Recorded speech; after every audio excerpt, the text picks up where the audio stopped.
बहुत से दिव्यांग भाई बहन ऐसे हैं जिन्होंने पेंशन के लिए आवेदन किया है।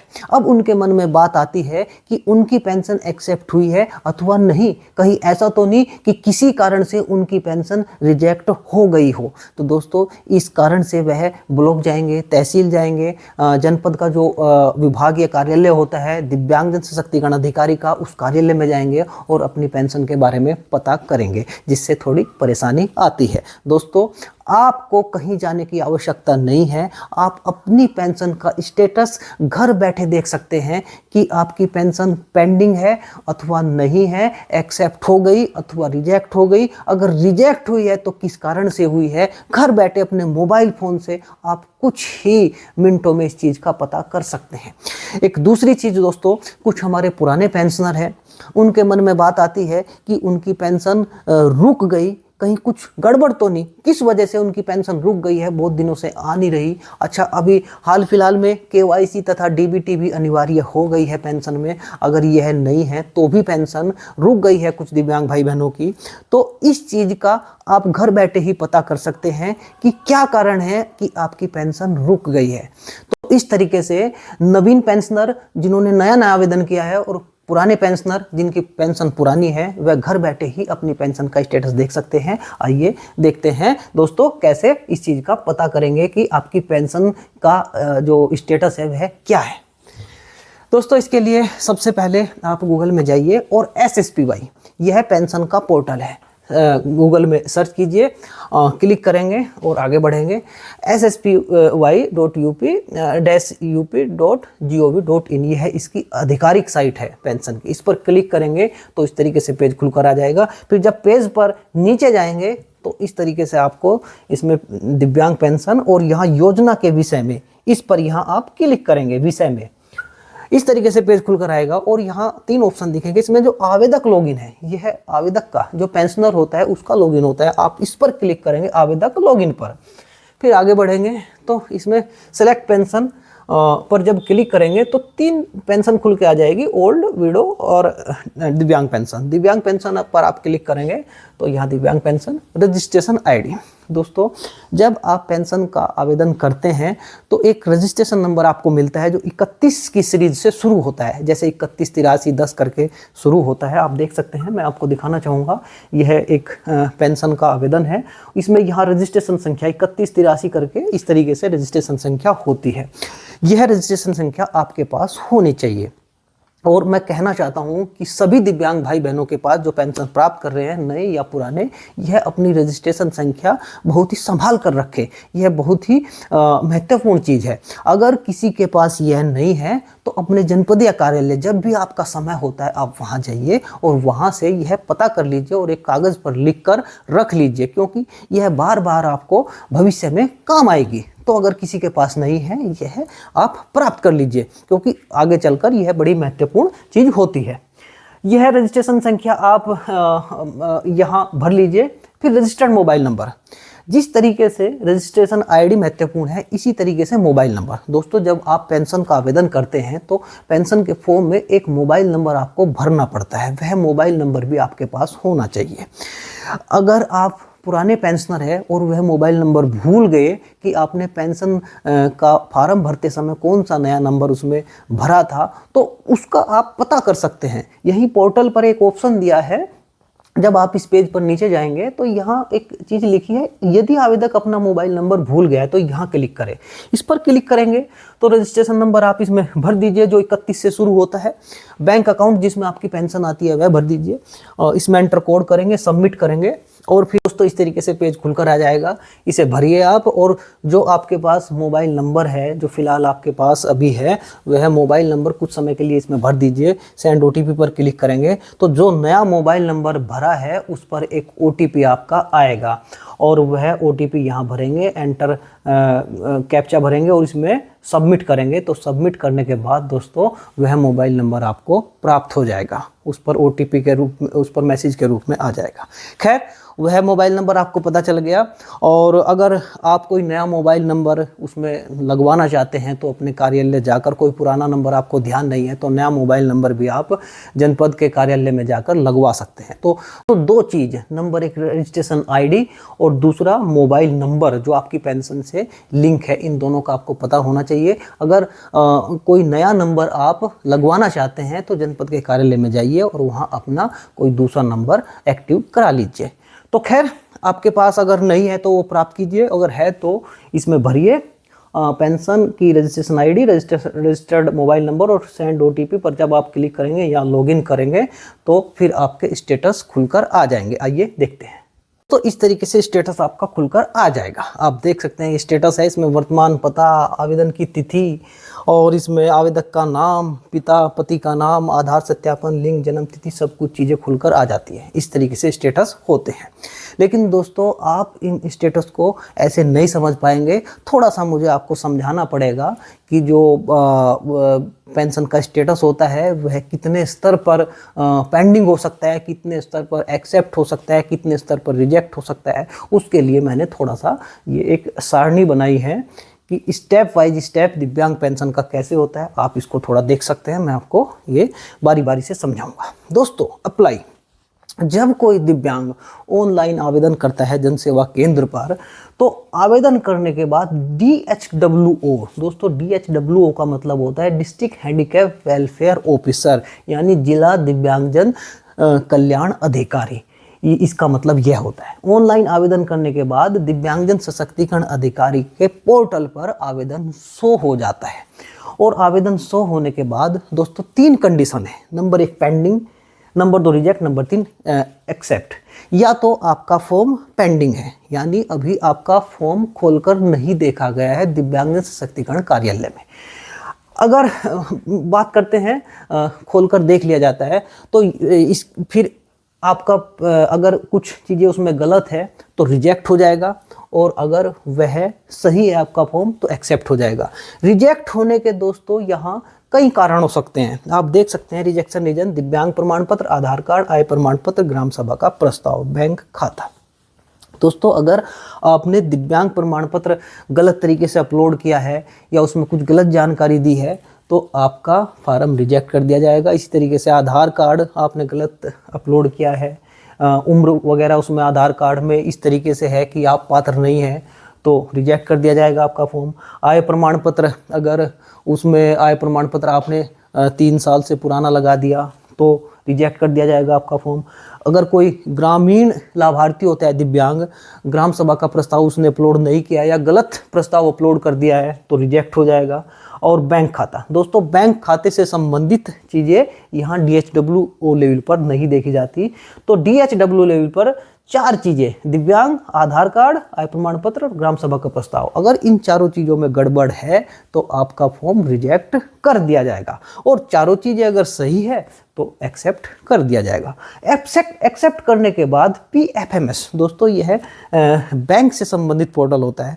यह लखनऊ, जो लखनऊ का निदेशालय का पोर्टल है वह पोर्टल होता है। यह आपकी पेंशन यहाँ एक्सेप्ट होते ही लखनऊ स्तर पर चली जाती है, और यहाँ PFMS पर बैंक से संबंधित चीज़ें देखी जाती है। बैंक अकाउंट, IFSC कोड वगैरह, NPCI, DBT वगैरह चीज़ें देखी जाती है। अगर आपकी DBT, NPCI हाल फिलहाल के समय में NPCI अथवा DBT के कारण ही PFMS पर रिजेक्ट फॉर्म हो जाता है। तो PFMS पोर्टल पर जाने के बाद पहली तो चीज़ वही है पेंडिंग। दूसरा, अगर NPCI, DBT वगैरह आपके अकाउंट की चीज़ें सही है, बैंक खाता सही है तो फिर एक्सेप्ट हो जाती है, नहीं तो रिजेक्ट हो जाती है।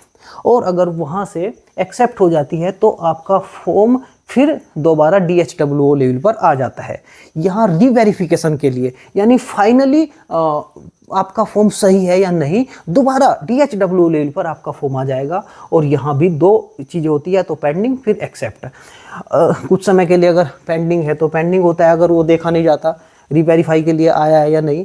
और अगर आपका फॉर्म देख लिया जाता है और एक्सेप्ट कर लिया जाता है तो यहाँ एक्सेप्ट हो जाता है, और एक्सेप्ट होने के बाद आपका आने वाले समय में पेमेंट हो जाता है। तो इस तरीके से दिव्यांग पेंशन का दोस्तों यह स्टेटस होता है। स्टेप वाइज स्टेप इसके 3 चरण होते हैं, रिजेक्ट होने के और एक्सेप्ट होने के। तो अब हम सबसे पहले बात करेंगे सबसे पहले लेवल के ऊपर, पेंडिंग। आप कैसे समझेंगे कि आपका फॉर्म पेंडिंग है? दोस्तों, अगर आपका इस तरीके का स्टेटस आता है, वर्तमान स्थिति में यहाँ डैश डैश डैश करके आता है, तो अभी तक आपका फॉर्म पेंडिंग है। दिव्यांगजन सशक्तिकरण अधिकार्यालय में अभी तक आपके फॉर्म को नहीं देखा गया है, अभी सत्यापन आपके फॉर्म का नहीं किया गया है। देखिए, यह 3/5/24 में फॉर्म भरा गया था और अभी तक इसके ऊपर विचार नहीं किया गया है, आपका फॉर्म खोलकर नहीं देखा गया है पोर्टल पर। अब दोस्तों बात करते हैं रिजेक्ट की। अगर आपका फॉर्म रिजेक्ट हो जाता है तो दोस्तों आपके फॉर्म में लिखा आएगा रिजेक्टेड बाय DHWO। दोस्तों यहाँ आपका फॉर्म रिजेक्ट कर दिया गया और रिजेक्ट करने के जो कारण है वह भी यहाँ लिखा होता है। दोस्तों रिजेक्ट होने के जो मैंने आपको कारण बताए थे वह 3-4 कारण हैं।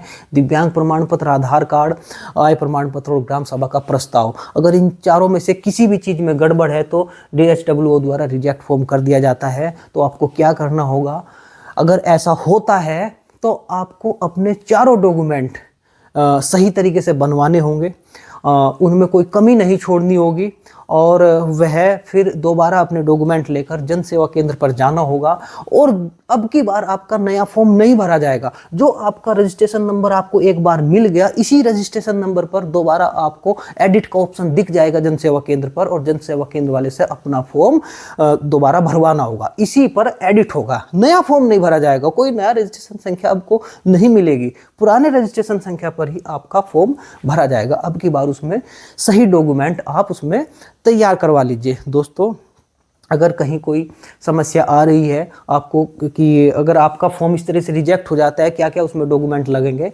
तो मैंने डिस्क्रिप्शन बॉक्स में एक वीडियो दी है, वहाँ आप देख सकते हैं कि क्या क्या आवश्यक डॉक्यूमेंट होते हैं। अगर आपके पास नहीं है तो कैसे कैसे तैयार होंगे, वहाँ जाकर आप डिटेल से देख सकते हैं और अपने डॉक्यूमेंट बिल्कुल सही तरीके से तैयार करवा कर दोबारा उसमें एडिट का जो ऑप्शन आएगा, एडिट का ऑप्शन कुछ समय बाद आता है, एकदम से नहीं आता, उसमें हफ्ता भर भी लग जाता है। तो आप उसमें एडिट में जो जानकारी मांगी जाएगी सही जानकारी भर दीजिए और दोबारा अपना पेंशन का आवेदन कर दीजिए। खैर दोस्तों, अब देखते हैं एक्सेप्ट। अगर आपका फॉर्म दिव्यांग सशक्तिकरण अधिकार्यालय में एक्सेप्ट कर लिया जाता है तो इस तरीके से लिखा आएगा अप्रूव बाय DHWO, यानी ये एक्सेप्ट कर लिया गया। हाँ, साथ ही दोस्तों जो फॉर्म यहाँ एक्सेप्ट हो जाता है तो फिर वह साथ साथ में अगर एक्सेप्ट हो जाए तो वहाँ पेंडिंग हो जाएगा, यानी यह फॉर्म यहाँ तो एक्सेप्ट हो गया और लखनऊ लेवल पर PFMS पर वो है पेंडिंग हो जाएगा। यहाँ से एक्सेप्ट होते ही वह लखनऊ चला जाएगा पेंडिंग लेवल पर। तो अगर यहाँ कोई लिखा आता है अप्रूव बाई, तो यहाँ जिले स्तर पर स्वीकार हो गया और लखनऊ स्तर पर अभी पेंडिंग है। इससे आगे अगर लखनऊ लेवल पर वह रिजेक्ट हो जाता है, PFMS पोर्टल पर रिजेक्ट हो जाता है, तो दोस्तों इस तरीके से लिखाएगा रिजेक्ट फ्रॉम PFMS, यानी लखनऊ लेवल पर जो PFMS का पोर्टल है उस पर रिजेक्ट हो गया। और रिजेक्ट होने का कारण क्या होता है वो दोस्तों मैंने आपको बताया है। अगर आपके बैंक अकाउंट की NPCI अथवा DBT नहीं है तो यह रिजेक्ट हो जाता है। और NPCI और DBT अगर आपके अकाउंट में किसी भी खाते में नहीं है तो आप किसी भी बैंक में जहां आपका अकाउंट है वहां जाइए, अपना आधार कार्ड लेकर, वहां मशीन पर आपका अंगूठा लगवाया जाएगा और आपकी DBT एक्टिव हो जाएगी। इसको NPCI अथवा DBT बोलते हैं। और जैसे ही वहाँ एक्टिव हो जाएगी तो दोस्तों यहाँ यह रिजेक्शन हट जाएगा और PFMS पर यह एक्सेप्ट आपका फॉर्म कर लिया जाएगा।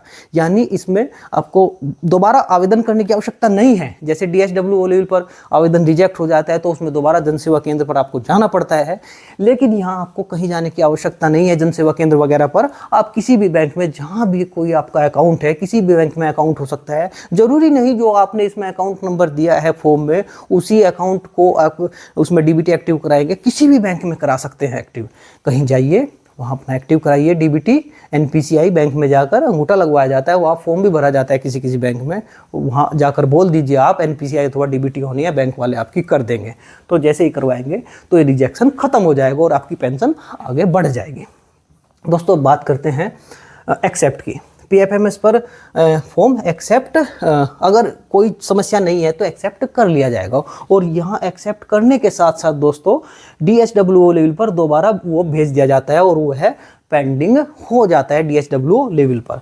तो अगर एक्सेप्ट PFMS पर हो जाता है तो कैसे दिखेगा, PFMS एक्सेप्टेड, PFMS पर आपका फॉर्म एक्सेप्ट हो गया है और DHWO लेवल पर आगे वह भेज दिया गया है। फाइनल एक्सेप्ट दोबारा वह भेज दिया जाता है फाइनल एक्सेप्ट करने के लिए DHWO लेवल पर। तो दोस्तों इस तरीके से ये है आपको देखेगा। और अगर DHWO लेवल पर वह दोबारा से एक्सेप्ट कर लिया जाता है, रीवेरिफिकेशन के लिए आता है DHWO लेवल पर कि उसको फाइनली आप एक्सेप्ट कर लीजिए। तो तीसरे लेवल पर अगर एक्सेप्ट हो जाता है तो यहाँ आएगा PFMS एक्सेप्ट एंड रीवेरीफाई, यानी जो दोबारा वेरिफिकेशन के लिए भेजा था DHWO लेवल, वहाँ भी रीवेरीफाइड हो गया, रीवेरीफाइड यानी रीवेरीफाई हो गया DHWO लेवल पर। तो इस तरीके से आपको दिख जाएगा। और फिर इसके बाद दोस्तों वह आपका पेमेंट के लिए रेडी हो जाता है पेंशन, और आपकी पेमेंट आ जाती है। दोस्तों जो पहली तिमाही होती है वह अप्रैल मई जून, फिर जुलाई अगस्त सितंबर, अक्टूबर नवंबर दिसंबर, और फिर लास्ट में जनवरी फरवरी मार्च की चौथी किस्त होती है। तो 2024-25 की जो पहली किस्त है तो आप देख सकते हैं 3000 रुपये किस डेट में आए हैं, रिलीज डेट, इस डेट में 24-25 की जो पहली किस्त है वह आई है। फिर जो इन्होंने 23-24 की दूसरी किस्त दिखाई है वह इसकी तारीख है। तो इस तरीके से आप देख सकते हैं यह 1 साल का विवरण होता है। अपने जो पेंशन के स्टेटस है, पुराने पेंशनर है अपना, यहाँ आप देख सकते हैं। तो दोस्तों इसमें मैंने नए पेंशनर है, पुराने पेंशनर है, वह अपनी पेंशन का स्टेटस देखने के लिए कैसे कैसे करेंगे वो आपको बताया है। इसके अलावा पेंशन के संबंध में आपका कोई भी प्रश्न हो तो मेरा व्हाट्सअप नंबर है, इस पर मैसेज करके मुझसे बात कर सकते हैं।